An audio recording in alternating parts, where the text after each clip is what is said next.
Hello and welcome to TVP World. Looks like at least some of them arrived. M1A Abrams tank on Ukrainian soil. The first image of a US-supplied M1A Abrams tank reportedly on Ukrainian soil. This is an uplifting scene, that's for sure, but the missiles continue to pound the cities of Ukraine. This is Odessa fighting the Russian rocket barrage.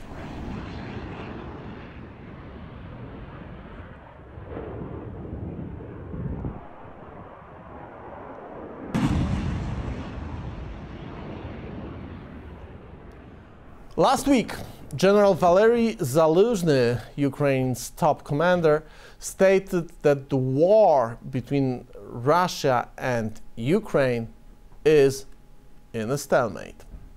Ukraine's commander-in-chief on the breakthrough he needs to beat Russia. General Valery Zelenskyy admits the war is at stalemate. This interview hit the front pages of the media all over the world, since it was the first of that kind of claims raised by the military commander of that level, Ukrainian military commander of that level. Things that were claimed on the think tanks panels by the analysts for a few weeks, a few months actually, were right now confirmed by the head of the Ukrainian military.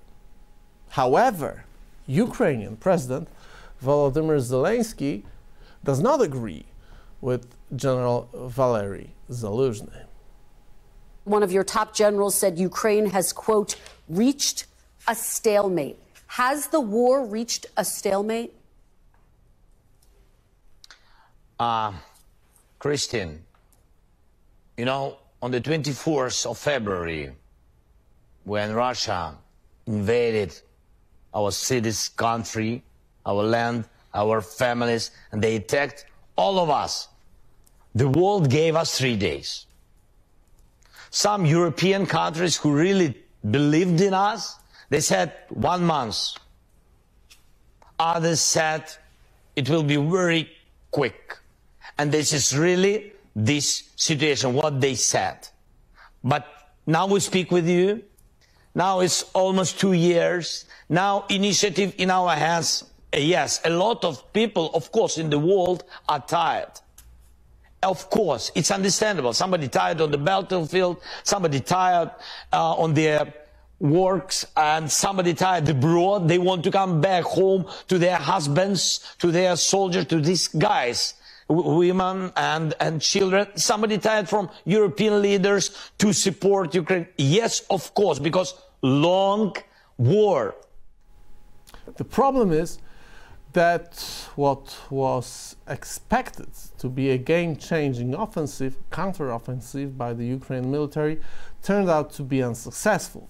The operation goals were not met. Crimea remains under Russian control. Ukraine forces did not reach the Azov Sea and did not break the land corridor between Donetsk and Crimea. A lack of strategic gains does not mean that Ukraine is not making Russia bleed. Couple of latest results of Ukraine offensive operations per Institute for Study of War. Ukrainian forces conducted successful strikes on Russian marine and port infrastructure on the Pella Shipyard in Kerch on the evening of the 4th of November. Satellite imagery from the 4th of November shows that the strike damaged a Project 22-800 Karakord-class caliber missile carrier corvette at the shipyard, although the extent of the damage to the ship is currently unclear. The Russian Ministry of Defense claimed that Russian forces intercepted 13 of 15 Ukrainian missiles targeting the shipyard and acknowledged that 2 missiles damaged an unspecified ship. Ukrainian officials stated that Ukrainian cruise missiles damaged the Askold missile carrier, a Karakord-class corvette that the Russian Black Sea Fleet BSF launched in 2021. Here are the results of above-mentioned Ukrainian hits. Там взрыв, слышишь? Нет, Вась, смотри.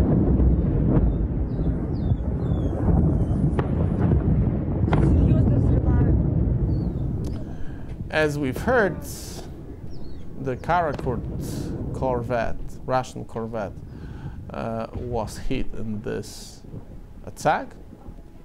And that's the way Karakur corvette class looks like, at least before it is pounded by the caliber missiles shoot from Ukraine. Those ships, as we read, and that's a quote, are designed to be armed with Caliber or Onyx anti-ship cruise missiles and have an endurance of 15 days. They are also to be a cheap alternative for larger Admiral Grigorovich class frigates, for which construction was delayed due to the suspended military cooperation with Ukraine, end quote. By the way, the shipyard from St. Petersburg that is responsible for contract to build those ships is in trouble since 2022. On the 15th of November, an arbitration court in Moscow held the first preliminary hearing for a lawsuit against Pella Shipyard, in which the ministry is seeking 1.4 billion rubles, $23.1 million over allegations the company was failing to fulfill supply contracts. But Russians stealing from Russians on the occasion of military contracts is nothing new. But there are not too many other good news to be reported right now, even if we consider the info about Ukrainian armed forces repelling Russian attacks in Avdiivka. The info coming from Washington, D.C. on the financial support of Ukraine is not uplifting at all. The White House made clear Friday that the amount of money the U.S. has available for Ukraine military aid is quickly running out, as House Speaker Mike Johnson and the Senate remain at odds over the Biden administration's multi-billion-dollar request for more funding. A $425 million security package announced on Friday pushed the U.S. to the limit on the money available to Kiev. We are beginning to provide Ukraine with smaller presidential drawdown authority packages in order to stretch out our ability to support Ukraine for as long as possible, White House Press Secretary Karine Jean-Pierre told reporters aboard Air Force One on Friday. The problem is that what we see right now is the world political focus concentrating on Israel fighting Hamas instead of Russia fighting Ukraine. And that is what the Western leaders were looking for some time.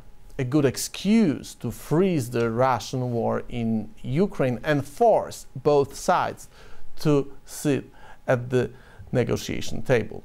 Volodymyr Zelenskyy said that Ukrainians do not want to agree on giving up the land, and he dropped an F-bomb on air on the occasion.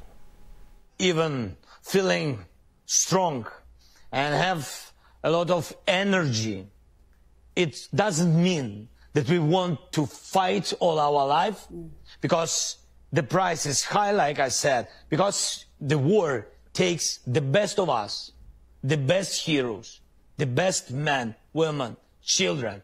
That's it. But we are not ready to give our freedom to this terrorist Putin. That's it. That's why we are fighting. That's it. Putin, on the other hand, well, is being filmed over and over again in some bizarre circumstances. This Putin, if we can say so, for example, is joking about Putin being Putin, at least for the time being. Are you Putin? Yes, for the time being, yes. I don't know, they can just stick numbers on the jackets of those guys. It would be easier. So, anyway, move on. Nothing to see here. Just the Russian criminal state is playing the same old dirty tricks, building up its military capabilities and playing with the West. As always, politicians from the states that know the true nature of Ruski's criminal state are ringing the bell. But to be frank, no one is really paying attention. Lithuanian Foreign Minister Gabrielius Landsbergis said that by freezing the Russian war in Ukraine, by speaking of ceasefire or peace talks, we are just digging the trenches in which our children will die in the future. For Russia, peace agreement only means time to rearm. We are dangerously close to missing the opportunity to end centuries of the Kremlin's imperial aggression and secure the future of multiple continents. Our children will curse us in the trenches we are digging for them. Well, I'm just not sure if we are really talking about the trenches only for our children. This is a perspective of years rather than decades. Join us on rakracon.substack.com. We are building a community of people who oppose Ruski's attack on Western civilization. That's the way you can find us.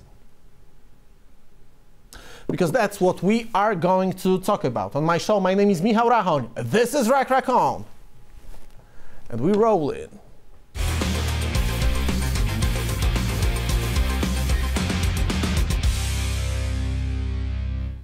It's Monday, so Joe Lindsley is with us again. Joe, welcome back to TVP World. Where are you right now?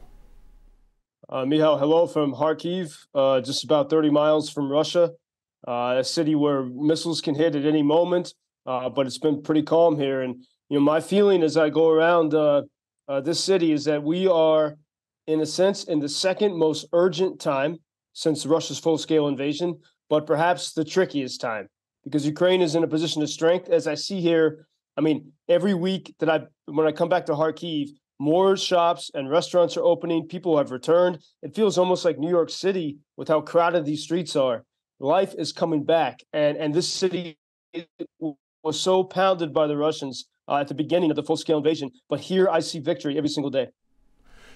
Joe, when we talked a week ago and 2 weeks ago, actually for some time, you are claiming that, and actually that's a fact, that we do not have a full-scale attacks, like missile attacks on the whole Ukraine as we remember from the earlier phases of this war.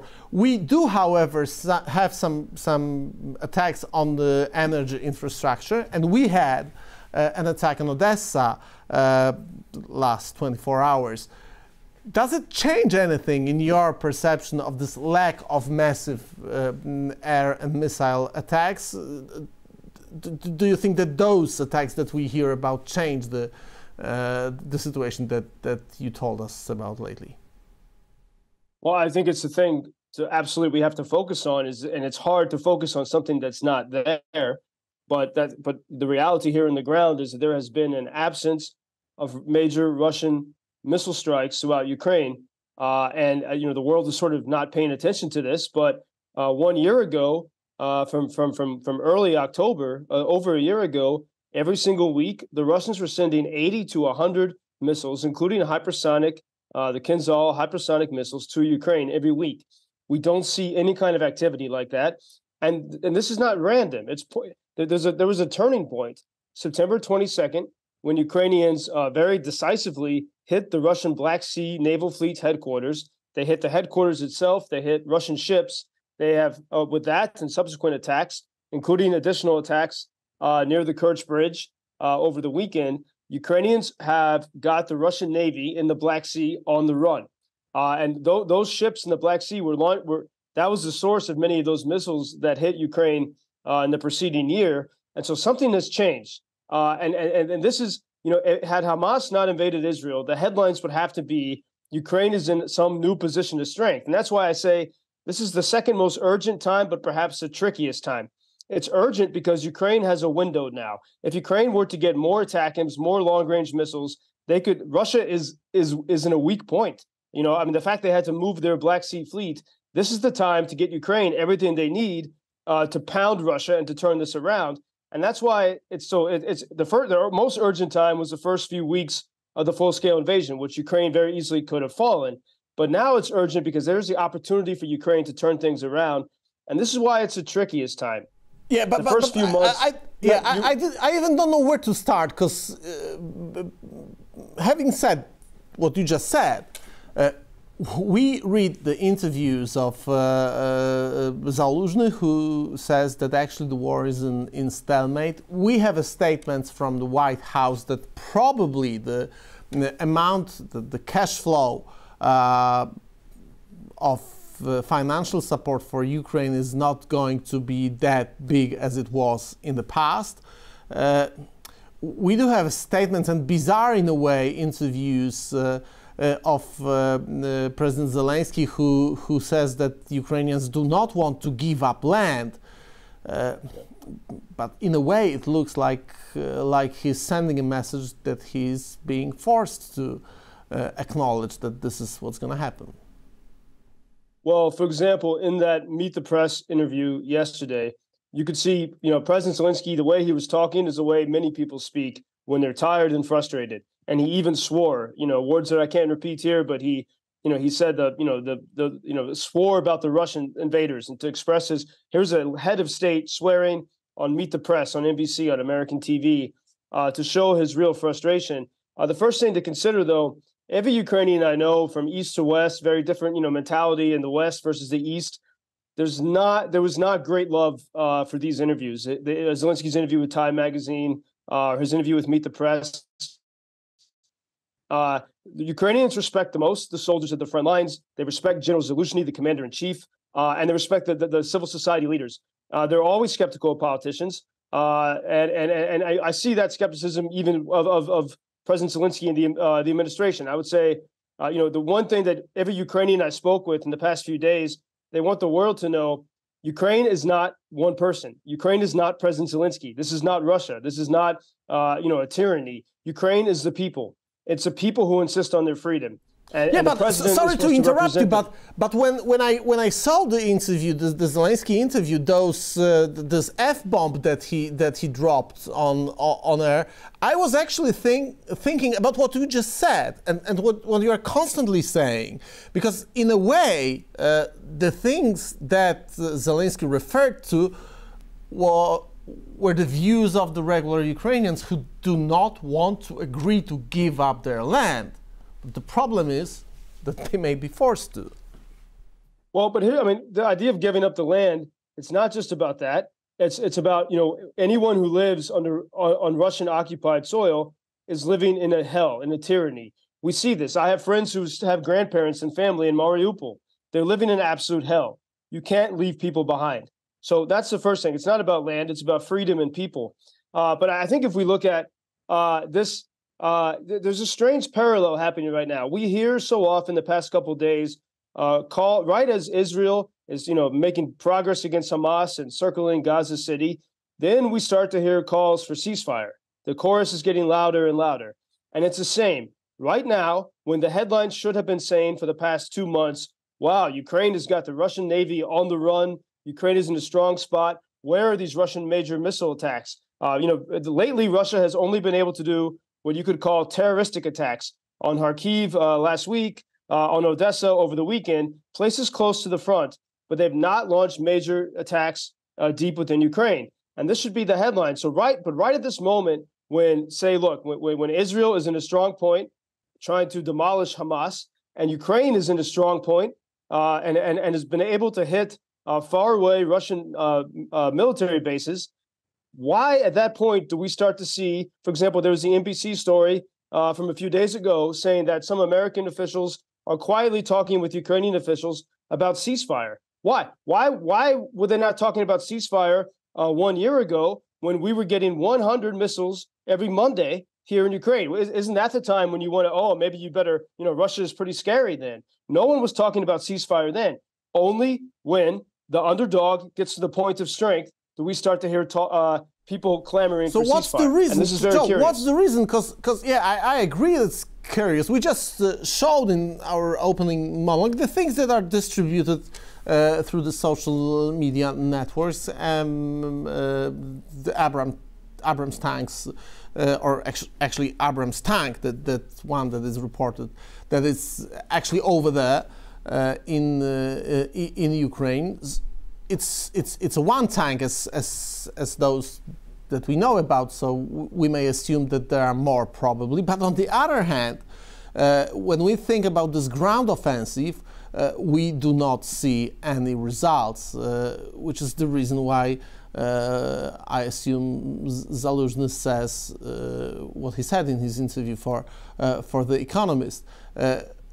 what's the reason for this situation? Why the Western countries right now seem to be pushing for ending this operation, basically? When I was in New York 1 month ago, we talked to some diplomats, and the feeling of this kind of expectation from the Western diplomats was apparent back then. I've heard that this is the opportunity that also US and other states are looking for, a chance to back down from this conflict without losing a face. And looks like the Hamas attack on Israel gives this kind of excuse.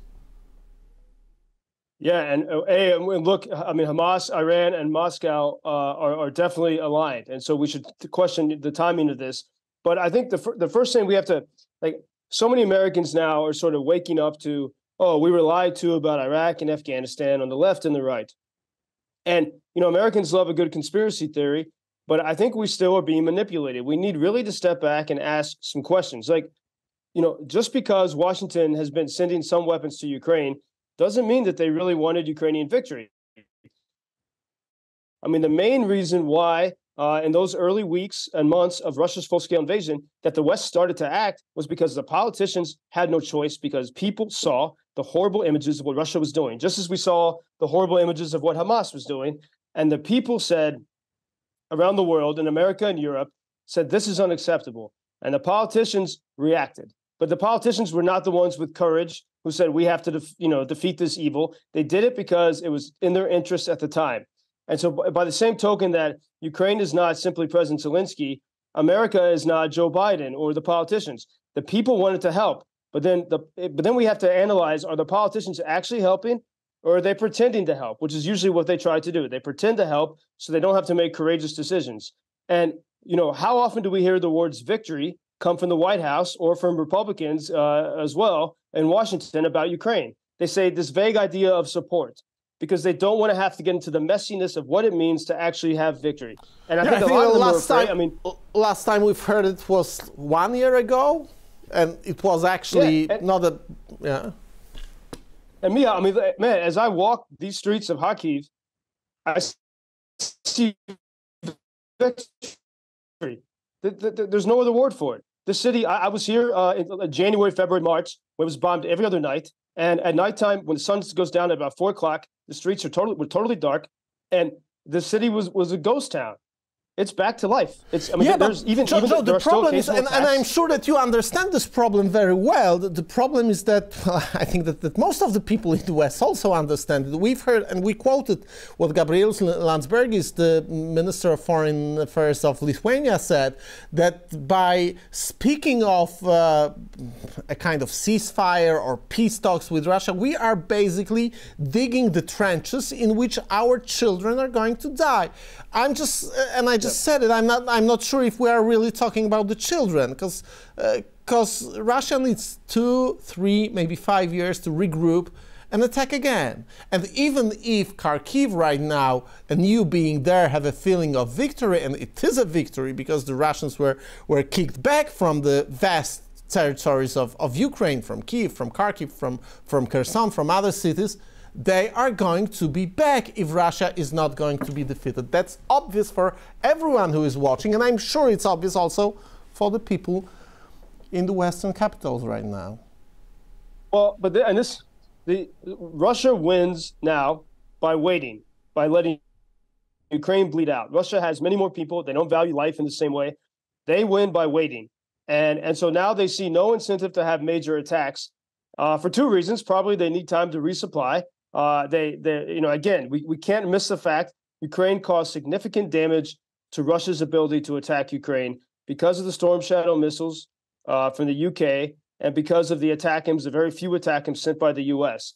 If more of these were sent, Ukraine could really cripple Russia. We could have decisive victory. But Russia is banking on the fact, so if they don't do any major attacks now, okay, the little things in Odessa, which is horrible for the people in Odessa, but there's no major headlines about Ukraine. There's no major drama. They want everyone to focus on, actually everyone's focused on what's happening in Gaza, forgetting about what happened October 7th in Israel, and forgetting about the same monstrous behavior the Russians have been exhibiting against Ukrainians for a year and a half now. And that's exactly what Russia wants, for people to forget this. But the problem is our politicians and media are not savvy enough. They simply follow. They follow the latest, butterfly flying around and say, oh, here's what we have to focus on. But we need to step back strategically and say, wait, hey, we know that Russia and Hamas and Iran are coordinating. So we know they're public about that.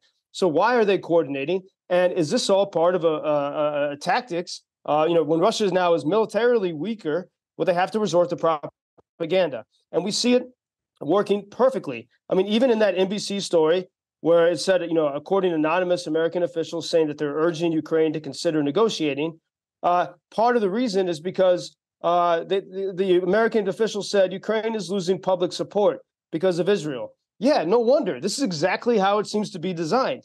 And here's where we have to be smart and to say, wait, and this is the problem with the new Speaker of the House. He said, Israel's the priority, so let's put Ukraine on the back burner. That's exactly, I think, pretty obvious what Russia wants everyone to do. And we see that working. And that's why it's so frustrating here. I mean, I know many more people that have been mobilized in Ukraine in the past weeks because it is going to be a long slog in the counteroffensive. But that could come to an end quicker if Ukraine has these long-range weapons and can just push Russia back. It's very simple. That's why this is the trickiest time, because people respond to the horrible scenes. So if Russia had a horrible attack on Kyiv, then maybe there'd be more emotion. Yeah, the world attention was focused. Joe, we got like 2 minutes. So as we do the fundraising and we do want the people who watch our program to support the Ukrainian fight against the Russian aggression, and you are doing it. So your turn. What are you raising funds for right now? Well, now we need night visions, especially as the days are very short and it's very dark. Night visions and always trucks, because the trucks get destroyed and beat up for guys at the front line. And this is while they wait for the long range weapons, and this is what General Zelenskyy was saying to The Economist. He was very optimistic, but he said, it's too late for a lot of these weapons now. We need to think more innovatively. We've given the Russians enough time to adapt. So we need to get Ukraine mainly just long-range ballistic weapons and better drone technology. But meanwhile, while Ukrainians they're not sitting around waiting. They're adapting. They take cheap Chinese drones. They get rid of the Chinese spy chips, and they make these drones more effective. This is what's happening throughout Ukraine every single day. And so it's piece by piece, small, people working together. So we welcome donations at UkrainianFreedomNews.com. We'll get those to our friends at the front lines now for night visions, drones, and trucks. While Ukrainians are, the sort of small bands of brothers holding the line for all of the free world, while people sit around and during this moment when Ukraine is in strength, this is the moment to rush supplies to Ukraine. And this is exactly the moment when everyone is starting to give up outside of Ukraine. Will people wake up to this? Is the question, or will we continue to be manipulated? Joe, do you see it? Do you see it on the level of the fund and the money that you are raising? Yeah, I mean, really, since October 7th, since Hamas attacked Israel, the funds have declined precipitously for our group, for every NGO I know here in Ukraine. Yeah, it's a problem. But we're starting to find, I think as some people are starting to wake up, we're starting to find people saying, wait a second, these things are connected. The story of Israel, a free country, a free democracy, is connected with Ukraine. We need to fight these things together. And everything that's been invested in Ukraine, if you want to make it work, now's the time to complete. And as we try to show it in our programs, not only Israel, China, Russia, those states cooperate and have the same common goal. And basically we, as a Western civilization, are the target. Joe Lindsley, straight from Kharkiv, Ukraine. Thanks a lot. Ladies and gentlemen, this show comes back tomorrow. You can join us on Substack, rackrakon.substack.com. You can follow us as we are building a community of people who are resisting the attacks on the Western civilization. Stay tuned. See you tomorrow.